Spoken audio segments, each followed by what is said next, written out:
This is Ukradowski of WeAreChange.org, and if you remember last week, we covered a story about a brave journalist publicly resigning from a mainstream media outlet, specifically Newsweek, accusing them of suppressing a very important story, and that was the OPCW leaks. The WikiLeaks, the information that we got that we weren't supposed to have, that countered a lot of the disinformation and lies and exposed a major institution for essentially being a propaganda outlet. Today, we are actually joined by that journalist, I would also now say whistleblower, for blowing the whistle on a lot of the inner work that's happening behind the scenes of major news organizations with this specific story, and that is Tarik Hadid. He, of course, is available also on Twitter. His links to his work will be available, and he is now an independent reporter. I would say a true reporter, a real reporter, unlike a lot of the conditioned, controlled propaganda that we usually see on mainstream media. He's doing a lot of interviews with international outlets. I haven't seen any mainstream media outlets, and I'm pretty surprised. Well, I'm not surprised here, but a lot of people would be surprised because your story is a very big, important story. Tarik, share it with us if you can. What happened? Sure. And just first of all, thank you for having me on. And to your point about no kind of mainstream media covering it other than Fox News, surprisingly enough, it was fairly funny because a week prior, I don't know if your audience is aware, one of the Newsweek reporters was fired from her job for kind of a fairly stupid story, kind of a stupid scenario. She got it wrong that Trump was going to play golf. Instead, he surprised the troops in Afghanistan. And she got public. There was a huge scandal about that. Everyone's talking about that, but they're not talking about you. Everyone reported that, and kind of. I mean, obviously, I don't have any problem with people reporting that story. It deserved to be reported. But yeah, it's just kind of funny to see how the reaction has been very quiet. But like you, I have no surprises about that. Yeah, it's important. It's important because we have this facade, like this reporter got the story wrong. We fired her because we're accountable to the truth. And I'm like, well, if you really look at your story, it kind of tells a different version, doesn't it? Sure. And I mean, if people are kind of interested in that particular aspect as well, I've talked about her firing a little bit in my piece that's on my website, because I think it kind of touches on a broader problem at Newsweek, in that journalism kind of tends to be done backwards. It's not journalists saying, going out investigating certain things and going up to their editors and saying, I found this is newsworthy, we should maybe look at this. It's editors tell journalists what they should report, usually, not all the time, but usually with a headline already provided, so you already know which angle it has to be, what the kind of thrust of the story has to be before you even write it. Yeah. That's a very important point. And even the specific story that we're talking about in this instant, the Syrian chemical weapons attack, when we saw mainstream media reporting, they came out there with already a determined conclusion without the investigation. We saw CNN literally go out there into the field, smell a book bag and be like, yep, guys, it's confirmed. Definitely chemical weapons attack happened here. Mm-hmm. We saw Brian Williams talking about the beauty and the wonder and amazement of missiles flying over, potentially killing innocent civilians. But I mean, when we see the reporting from the U.S. mainstream media about this issue that we're now finally getting the truth about because of WikiLeaks and leaked information, holy cow, that paints that picture, and it's a disgusting picture that's being painted of the what you're speaking about now. Conclusions first, everything else doesn't matter. We have an agenda to push. Mm-hmm. So I don't know if you'd still like me to kind of lay out the background of what happened. I would love to see what happened, because these leaks come out and you want to report on them, right? Exactly. So, I mean, just a bit of back context. So, I've done a lot of reporting on Syria in the past. One of my kind of main drivers of me getting into journalism was the Iraq War. I was, very fascinated by how hundreds of journalists could just get it so wrong, even though I still, and to this day, I believe that a lot of journalists are well-meaning and, they're trying to do their job as well as possible. But I think what's going on is that they get duped in this government propaganda that they're usually not aware of.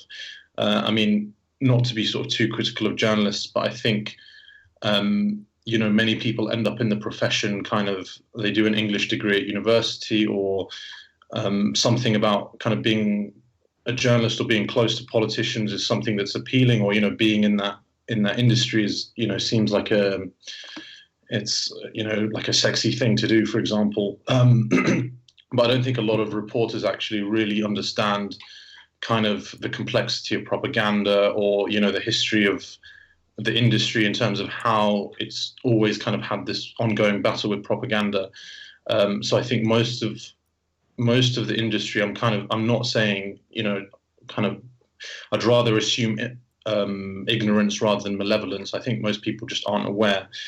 But anyway, so I kind of had this background where I was, did a lot of time studying this propaganda before I began. So as I, became a journalist and started covering Syria, I was already very aware of some of the issue or potential deceptions that were going on that maybe other journalists weren't so aware of.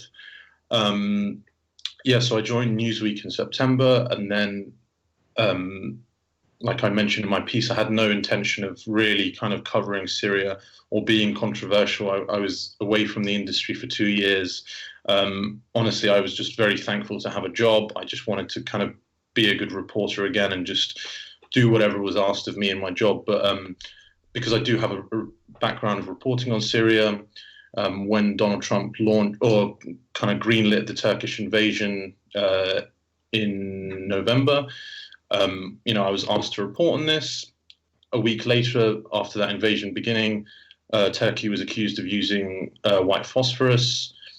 I reported on that, and then I did a follow-up investigation about why is white phosphorus still continuing to be used so predominantly when it has such horrific effects on the people that it makes contact with. So kind of while I was doing that investigation, I started to be in contact with kind of different people that are involved in chemical weapons, such as, I was interviewing people from the International Committee for the Red Cross that go out and try and treat the victims, former specialists or, people from different agencies. So that's when I kind of first started to hear, it was nothing confirmed at the time, but I started to hear kind of murmurings about a possible whistleblower. There was some kind of comments made by a former Guardian journalist on the radio. So it was something I kept in the back of my mind or just kind of kept following. And then as I was continuing my job, just doing what I was asked to do, more and more information started to be available. And, as I was looking at it, and then on, the day before the whole incident started, Peter Hitchens from the Mail on Sunday here in Britain published a piece with a leaked letter from one of the OPCW investigators. And that's when I first brought it up to my editors, thinking that, that there is an important story to be covered here. I think it's important to say, obviously, that I've worked in the kind of mainstream media, as you would say, and I understand that saying certain things about Syria or a range of other issues can be difficult. But I've always, in my past, if there's something controversial, I've still managed to get things printed if I've provided sufficient evidence. And on this occasion, I thought, the evidence was very solid. The letter that was acquired, by a very capable journalist at a respected British newspaper.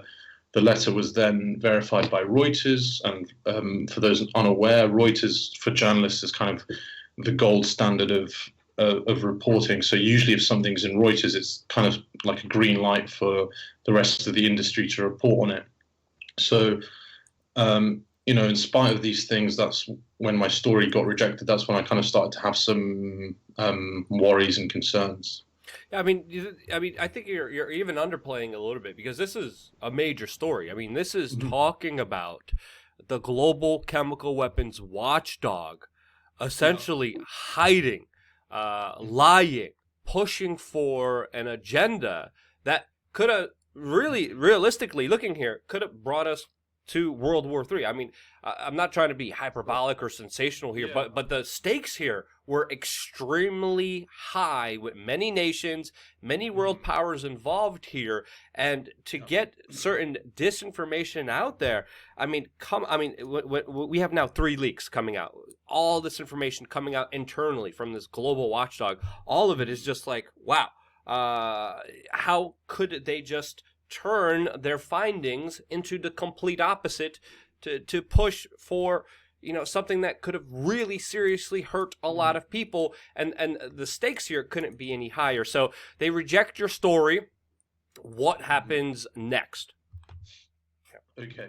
Can I just make a quick point Yes, yes, about of course. some of the things what you said, and I'll get back to that. I think just an important thing to say is that I think probably a lot of the people employed by the OPCW are well-meaning people. The scientists that go and do these investigations, then they are professionals and they do their job very well. I think even though we don't have clear enough evidence to say this, as a fact, as something that can be printed in a newspaper. But I think what's very likely happened is that there was pressure from certain people. We can assume that's probably the United States and the United Kingdom to pressure, to change the report that was initially submitted. And we have evidence that that sort of is what has taken place. Um, but anyway, so your question is what happened afterwards. Yes. So I think the first initial, it kind of went through different phases based on how hard I kind of pushed back. I think some people would have just been like, sure, let's not run this story from the first kind of pushback. But to me, I think this is a story of monumental importance, like you've mentioned. Um, so first, it sort of started off as kind of smears or kind of trying to discredit the sources that it came from. And so for me, as a kind of in my experience, if someone is uh, mischaracterizing the source or trying to discredit the source instead of actually taking in the information, I think that's usually a good sign of who's telling the truth in a Yeah, you're on the situation. right path. You're over the target when they Exactly. start doing that. Exactly. So they started to say that, well, Peter Hitchens is only an opinion columnist, and it was published in the Mail on Sunday. So just for a bit of context for people outside of the UK, Mail on Sunday is kind of part of the Daily Mail. A lot of people are probably familiar with Mail Online. Um, so it's kind of a right-wing newspaper traditionally, but I think what's important to state is that actually the newspaper itself is separate to the Mail Online. And the newspaper is still, even though it's kind of leans right leaning, it's still the journalism is still very good, and their reporting standards are high. So it's not like it's some Breitbart-esque random publication. It's a respected publication in the UK.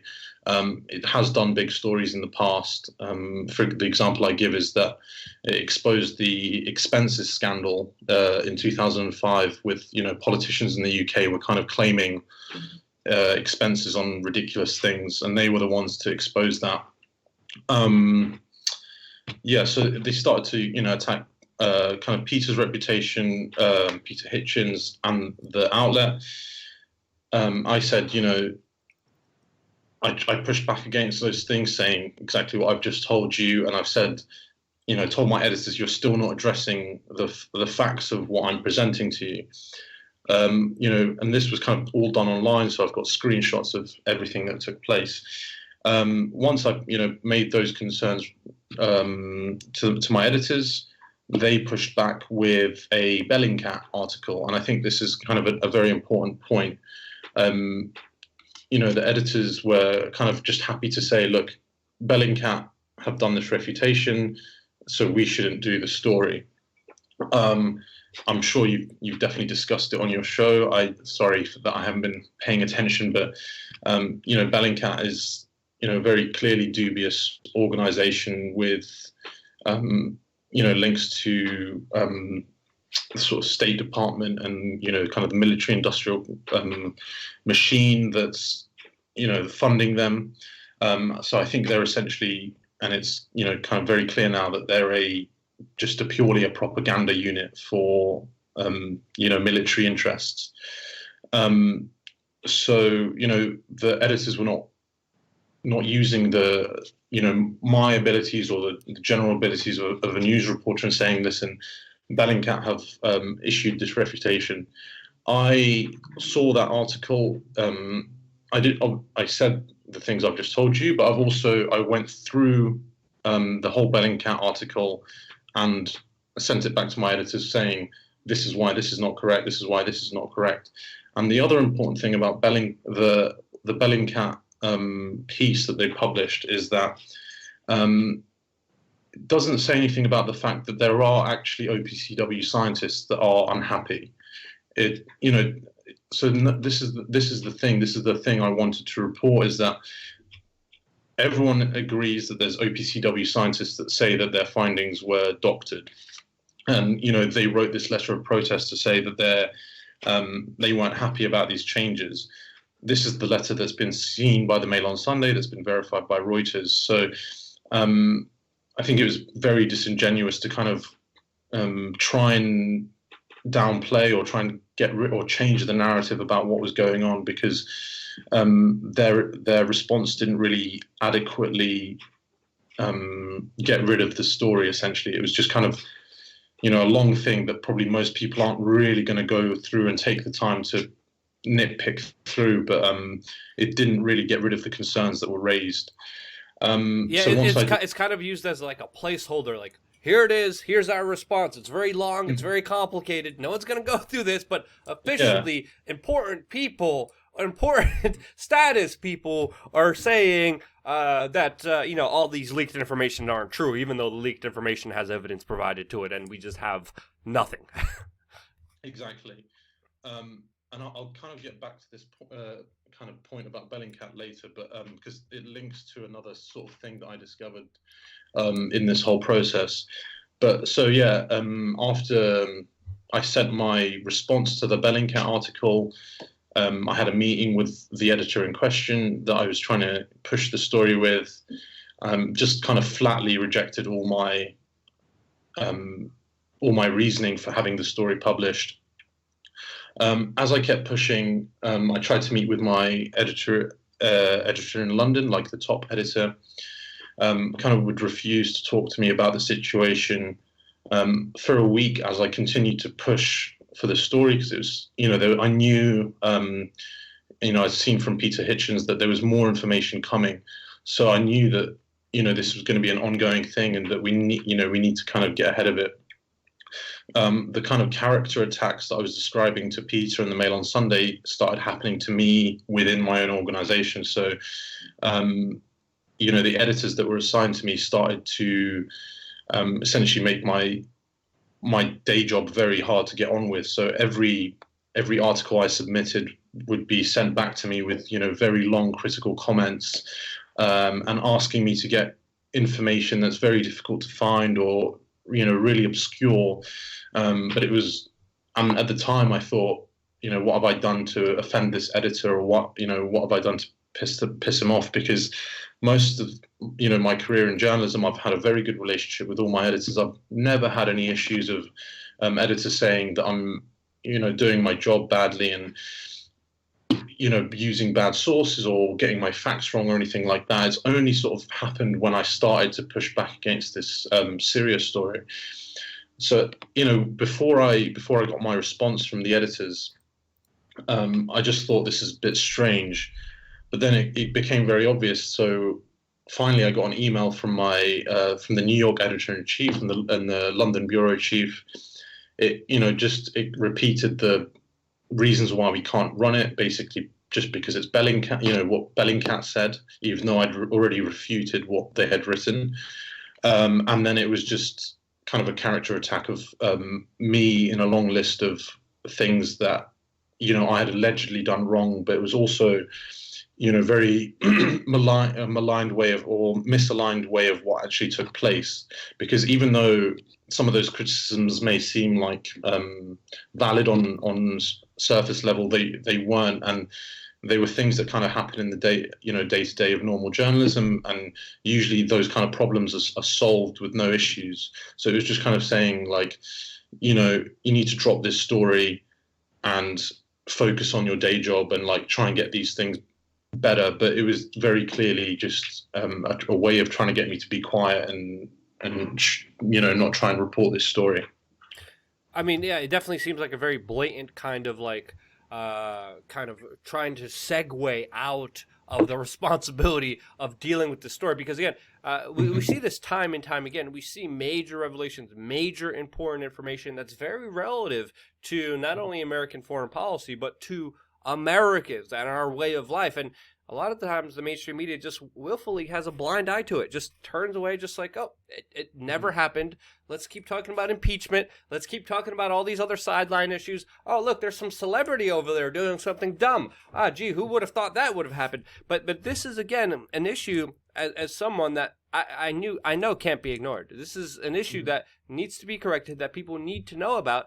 And sadly, no one knows about these issues because no one wants to talk about them. But you made a specific stand to talk about them. And then is this also the moment where you decided to kind of go public on Twitter like you did? Mm-hmm.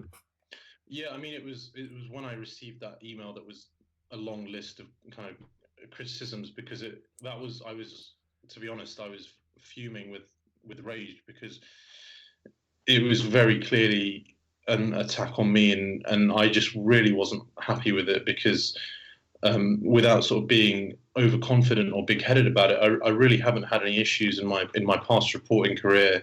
It was very funny, actually, because I was working with IB Times before Newsweek, which was kind of a sister organization of Newsweek, as a freelance reporter. And I was when IB Times started to have financial trouble,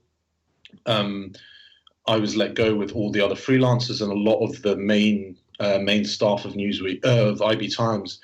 But at the time, Laura Davis, who I mentioned in my piece, actually, wrote me an email, even though I'd worked with her only a couple of times, and she was so impressed with my reporting, and she was so sad to see me go that she was trying to do as much as she can to try and get me a job in the industry. She was giving me, emails of other editors at the BBC and other places, for example, to be like, I'm really sorry that you lost your job, but hopefully someone else will hire you. So it was quite funny to see that kind of sudden shift of kind of attacking me as a journalist purely just because I was, trying to push this serious story. Yeah, again, everything switches when the orders come from top down, and when you look at the mainstream media coverage, predominantly it's one-sided in one direction, especially when it comes to foreign policy, and especially when it comes to war, and especially when it comes to the ability of profits for special interests that usually have ties. But that's a whole nother issue. I know that's a big mass generalization, but the interesting thing that happened here that really is important to kind of look out for was the reaction from when you went public. I think that is also very telling. Can you tell us what happened after you went public within Newsweek, their official response, which was pretty laughable to say the least? Mm-hmm. Well, yeah, so I went public. Like we've mentioned, there's been no reaction from the mainstream media. But, thankfully, lots of people online have, retweeted and shared and been extremely supportive of me. I've received nothing but kind messages, and I've honestly had a hard time keeping up with all of them, and I'm really thankful to everyone for those. But I think, what is interesting is that, and this is in the resignation letter that I made public, I was trying to give Newsweek the benefit of the doubt. I knew, I had my suspicions that a lot of bad things were going on. even in spite of all of this, and I knew that they were suppressing the story, I was trying to give them a chance because, as we're seeing now, there's more and more and more information coming out, every single week, and we're reaching that tipping point where a majority of the public are starting to know that the affairs around Syria have been a big deception. And I think I kind of got lucky with my timing, essentially, because we are now reaching that stage where a lot of people know about this and they're not happy with the mainstream media coverage. So, I told, and I'm aware of, I guess I was aware of that circumstance. So I was trying to tell my editors, listen, more and more people know about this. This information is all online. It's publicly available. We need to, do our job as journalists and report on this. I don't care if for the past 8 years we haven't done a good job, even though I wasn't there for most of that time. But, for me, the past was sort of irrelevant. And even if there was bad reporting in the past, my opinion was, listen, this is going to be public knowledge very soon. We need to do a good job. We need to report this and be if we're one of the first mainstream organizations to say, listen, there is something kind of shady going on here with Syria, I think, Newsweek would be being celebrated right now. So many people would be coming to Newsweek in droves to say, thank you for actually finally telling the truth. Obviously, it's not in a position to do that because there are probably, various interests in the background that are at play, and it will upset its relationships with other people. But if it had taken a different approach, I think, Newsweek would be in a better situation. They wouldn't have to be in this. And I'm sure in a year's time, all these mainstream media publications are going to really regret not kind of speaking out on this vocally, because it's not one of those things that's going to be suppressed for very long. I mean, the whole world is involved in this story, and the information is all online. People are gonna hear about it one way or another. Yeah, and it's really up to everyone to kind of share these videos, especially because we're seeing a push back from a lot of the big social tech giants and companies out there that try to suppress reporting that I do and other independent reporters, while of course trying to push Newsweek onto you, CNN onto you. And all these other mainstream media outlets. And this is why, and one of the reasons this is happening, and one of the reasons that the Atlantic Council is a quote fact checker on Facebook and other social media giants. It is because they're losing the bigger war of truth.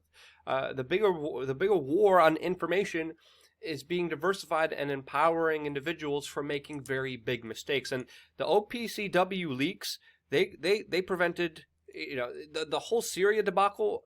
A large part of why there wasn't a major conflict there was because of the pushback by a lot of people online, by some of the protests, also a lot of geopolitical moves by Russia. But predominantly, there would have been so much more human suffering if the people that a lot of people entrust would have gotten their way when it comes to Syria, if people would have believed every line that they said. Luckily, that never happened. Luckily, there was a lot of doubt. Luckily, we were speaking out against this. But just very interesting to read. Did they also threaten you with legal action? Can you get into just the specifics of what they officially responded with to you after you came out public in a resignation about this very important issue? Sure. I mean, there's not too much to that. It was in my resignation email. I had decided that I'm going public with this information and I'm going to write a piece about this. So I kind of just did what was normal journalistic practice of, if you're going to write about someone, you ask them for a comment. It's only fair that they have a chance to respond to the allegations that you're alleging against them. So, in my resignation, I said, okay, thanks for, it's very clear that these attacks, what you're doing with these attacks, I resign and I'm planning on writing this piece. Please send me your response. And that was, the only response I received was from one of the HR officials that said, we would like to remind you of your services agreement that you signed with us, and it was just kind of a copy and paste of the certain confidentiality clauses in the agreement. But that was a very clear kind of signal of, you've signed this agreement, confidential information is a breach of contract, essentially, will threaten to sue. But I've not heard anything since. Obviously, I was a bit concerned about it at the time, but in retrospect, I don't think it's something that is going to move forward, because it's, it's just not going to play well for Newsweek. Yeah, it's going to bring more attention to the story that they're trying to suppress. Yeah. Now, did they give an explanation to why they acted like this? Did they run a story about the OPCW since all of this has happened? I haven't been following too closely to see if they've ran any more stories. I know that in the past and maybe previously they've ran some stories on Tucker Carlson talking about the OPCW leaks.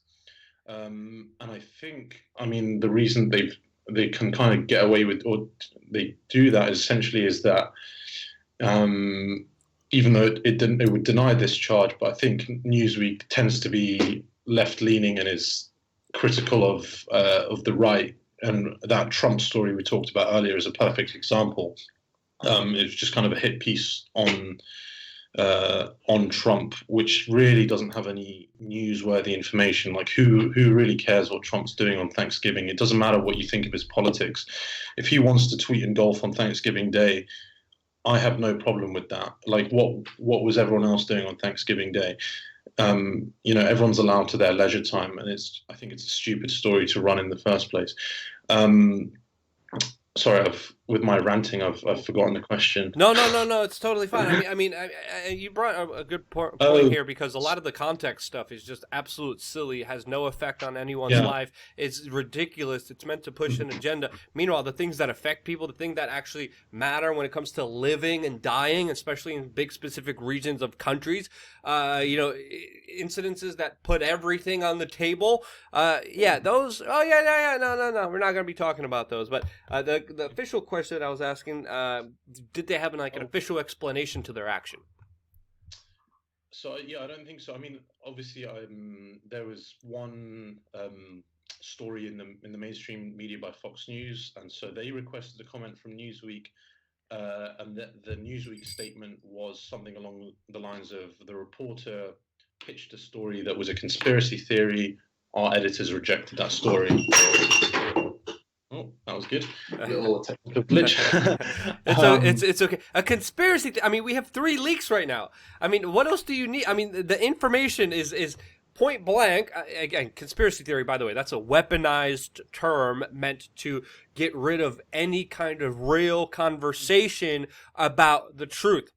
It's just like a blanket slur term, like, oh, you're just theorizing. No, there's no theories here. There's evidence. There's leaks. There's emails. There's scientists from the OPCW coming forward, verifying all of this. There's more information coming out, and you're calling it a conspiracy theory?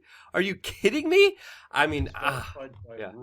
I can't stress this enough. It's Reuters. Yeah. That's just laughable. I